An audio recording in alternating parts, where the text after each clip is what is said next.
კიდევ ერთი დისკრედიტაციის მცდელობა ამჯერად უკვე ტურიზმის მიმართულებით, მაშინ როცა ტურისტულად აქტიური სეზონია და საბიუჯეტო შემოსავლის ერთ-ერთი მთავარი წყარო სწორედ ამ სექტორიდან მოდის, ცალკეული პირები, რომლებიც უფრო ვიწრო პარტიული ინტერესებით მოქმედებენ, სექტორისთვის ზიანის მიყენება სოციალურ ქსელში დეზინფორმაციის გავრცელებით ცდილობენ. ერთ-ერთ ასეთ მცდელობაზე ჩვენი რეპორტაჟიდან შევიტყობთ. ვინაიდან შეტევის სამიზნე ხდება ყველაფერი, რაც ჩვენი ქვეყნისთვის მომგებიანია, შეტევის ადრესატებს უყურადღებოდ არც ტურიზმის სექტორი დარჩენიათ. ანუ ის მიმართულება, საიდან მიღებული ფინანსური შემოსავალიც საქართველოს ბიუჯეტის ერთ-ერთ პრიორიტეტულ ნაწილს წარმოადგენს. ამ მხრივ ბოლო დროს განსაკუთრებით აქტიურობს სვანეთში მდებარე ერთ-ერთი სასტუმროს მფლობელი ეკატერინე გველესიანი, რომელიც არც მეტი არც ნაკლები საქართველოში ჩამოსულ ტურისტებს ფულის ხარჯვას უწუნებს. ებრად უფრო რთული მდგომარეობა გვაქვს. ძირითადი მასები არის ჩინეთი, ინდოეთი, პაკისტანი და რუსეთი.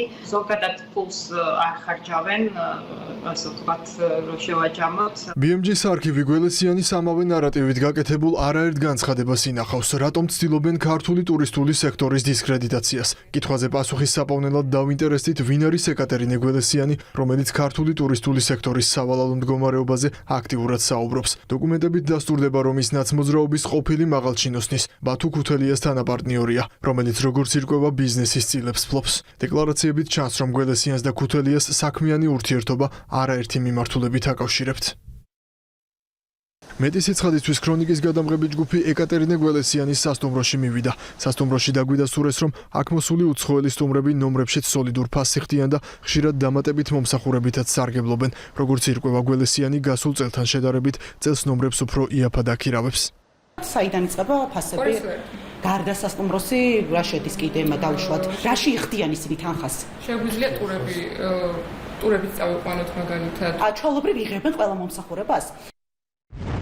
წინა წლებთან შედარებით, როდესაც ნომრის ფასი იწყებოდა 300 ლარიდან, ეხლა 200 ლარიდან იწყება, ნამდვილად არის განსხვავება. თვითონ ეს ტურისტები, ვინც ჩამოდიან, აქვთ რაღაც ლიმიტები იმ თანხაზე, რაც შეიძლება რომ დღის განმავლობაში დახარჯონ. როგორც თვითაღიარებით ირკვევა, სხვებისთვის რუსობის იარლიყის მიწებებაში გაწაფულები რუსეთის მოქალაქეებს სასტუმროებშიც ასვენებენ და მათგან სოლიდურ შემოსავალსაც იღებენ. მმართველი გუნდი კონკრეტული პოლიტიკური ინტერესების გამტარებელი ჯგუფების მხრიდან ტურისტული სექტორის გამიზნულ დისკრედიტაციაზე საუბრობს. ამბობენ, რომ ეს იმ სცენარის ნაწილია, რომლითაც ნაცმოძრაობა და მასთან აფილირებული ბიზნესმენები ქვეყნის დაზიანებას ცდილობენ. ეს საერთოდ მე მგონი რაღაც სპეციფიური სეგმენტი შეიქმნა საქართველოში ნაცი ბიზნესმენების თუ რაღაც იდეოლოგიზირებული ბიზნესმენების, რომლებიც რატომღაც რაღაც მაზოხიშვი გადავარდნილი არიან, ისეთი შტაბეშტი იქნება, უნდათ რომ რაღაცნაირად დაზიანდნენ, დაზარალდნენ, მე ამაზე მოთქვან და ვიღაცას დააბრალონ. ნაცია, მნიშვნელობა არ აქვს, სასტუმროს მენეჯერი არის თუ NGO-ს თანამშრომელი არის, ბათუ ქუთელია არის თუ სხვა ადამიანი. და მით უმეტეს BMG-ზე როცა ვსაუბრობ, შეგახსენებთ, რომ ეს ის BMG არის გიორგი ისაკაძის, რომელსაც აღიარებული აქვს, რომ ჩართული იყო ქართულ ბანკის გაკოტრების საქმეში. ეს ადამიანი საერთოდ ბიზნესზე რო ისაუბრებს, საერთოდ სირცხვილი არის. გავნებლობა არის მთავარი გეგმა. დღეს თანხას არ ხარჯავენ. შეიძლება ვიღაც ხარჯავს, ვიღაც შეიძლება არ ხარჯავს და ეს არის ეროვნებისა და ეთნიკური კუთვნილების პრობლემა.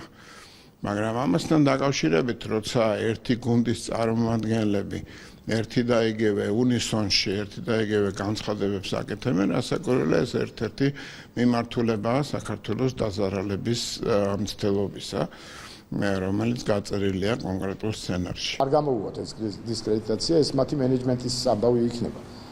სასტუმროში ახლა ნომერში ფულს ხომ იხდიან.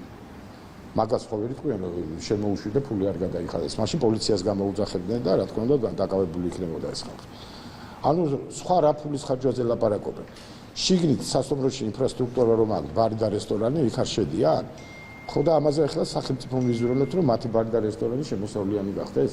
საქართველოში ტურისტული სეზონი აქტიურ ფაზაშია და ამაზე როგორც დედაქალაქში, ისე საკურორტო ზონებში ტურისტების რაოდენობაც მეტყველებს. თუმცა როგორც ჩანს, არ ისვენებს რადიკალთა პროპაგანდა ჩვეული სტილით და დამაზიანებელი მიზნებით.